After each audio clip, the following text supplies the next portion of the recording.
দেখতে পাচ্ছ গাইজ, এখানে আলুর সাইজ হওয়ার জন্য বীজ দেওয়া হচ্ছে। তো আমরা দাদাকে জিজ্ঞেস করি কেন এই বীজটা কি মানুষের জন্য কোনো ক্ষতি করে বা কিরকম ক্ষতি করতে পারে বা কোনো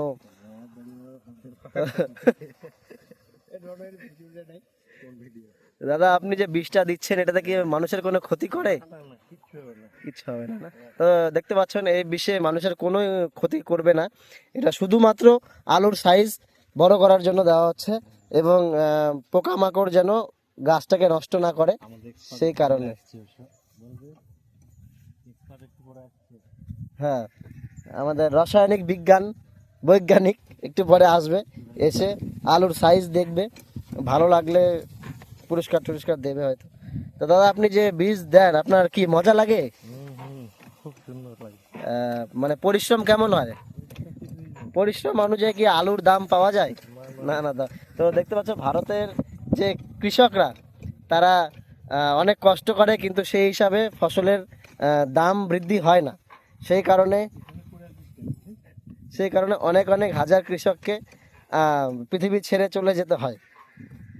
তো আমাদের ভারত সরকারের কাছে একটাই রিকোয়েস্ট যে যাদের জন্য আমরা মানে খেয়ে দিয়ে বেঁচে থাকি, যাদের যাদের পরিশ্রমের জন্য আমরা দাদা আমার মুখে আসছে বিষ।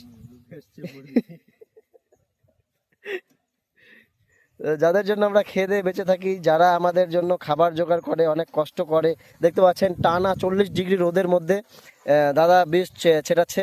আমি 2 মিনিট দাঁড়িয়ে আছে, আমার সারা গা দিয়ে ঘাম ঝরে যাচ্ছে। দাদা সারা দিন রোদের মধ্যে কি করে খাটে আমরা আমাদের বোঝার বাইরে সেটা।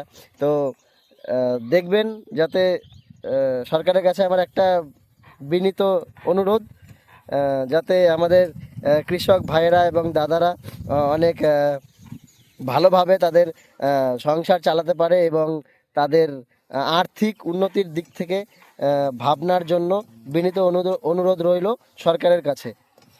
তো দাদা এই খরচা কেমন কীরকম হয়? আপনি কতখানি আলু লাগিয়েছেন দাদা, যদি একটু বলতেন। আচ্ছা, আপনার অ্যাসিস্ট্যান্ট। দাদা আপনার নাম? নাইস টু মিট ইউ দাদা, দীপন পাল। তো এখানে ক বিঘা জমি আছে দাদা? 12 বিঘা। চুদির 12 বিঘা। তো যাই হোক, আমি কিছু বুঝি না জমির মাপসা ব্যাপারে। দাদা বলছে 12 বিঘা, হতেও পারে 12 বিঘা, না হওয়ার কিছু নেই। এর ভিতরে কি আলুই বেরোবে না টমেটো বেরোবে? আলু টমেটো দুটোই দুটোই বেরোবে। তো দেখতে পাচ্ছেন গাইজ, এখানে আলুর গাছের মধ্যেও টমেটো বেরোবে। হ্যাঁ ওখানে আছে, আপনি আপনাদের দেখাচ্ছি।